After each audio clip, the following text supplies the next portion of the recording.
শুভ দুপুর। তো বন্ধুরা, চলে আসলাম আমি সোমা আজকে দুপুরের লাঞ্চের মেনুগুলো তোমাদের শেয়ার করতে। আর প্রত্যেকটা মেনুই কিন্তু লোভনীয়। তো চলো মেনুগুলো কি কি আছে আর সেগুলো তোমাদের শেয়ার করি। আর প্রত্যেকটা মেনু থেকেই কিন্তু এখন সেই রকম ধোয়া বেরোচ্ছে। তো চলো প্রথমেই বলি, এটা কিন্তু মাছের তেল ভাজা বেগুন দিয়ে, কাতলা মাছের তেল ভাজা বেগুন দিয়ে, পেঁয়াজ দিয়ে, কাঁচা লঙ্কা দিয়ে আছে, ঘি গরম মশলা দিয়ে পটল আলুর তরকারি আছে, ঘি গরম মশলা দিয়ে আবারও বাঁধাকপির নিরামিষ ঘন্ট, আর আছে স্পেশালি এটা হচ্ছে দেখো মাছের পিস, এই দেখো কাতলা মাছের নতুন আলু মটরশুঁটি ধনেপাতা দিয়ে কাতলা মাছের ঝোল করেছি বন্ধুরা। তো আজকের মেনুগুলো দেখে তোমাদের কেমন লাগলো কমেন্ট করে কিন্তু জানিও।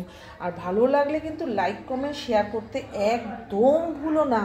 তো এই ছিল আজকে দুপুরের লাঞ্চের মেনু।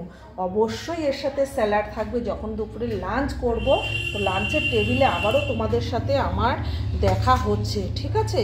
তো চলো, ভিডিওটা ভালো লাগলে লাইক কমেন্ট শেয়ার করতে একদম ভুলো না। আর প্রত্যেকটা মেনু দেখতে হলে আমার ইউটিউব চ্যানেলটা সাবস্ক্রাইব করতে ভুলো না, লাভসোমা 870। তো টাটা, এখন গরম গরম আমি খাবো আর আমি তোমাদের সেই ভিডিও আপলোড দেব। তো চলো।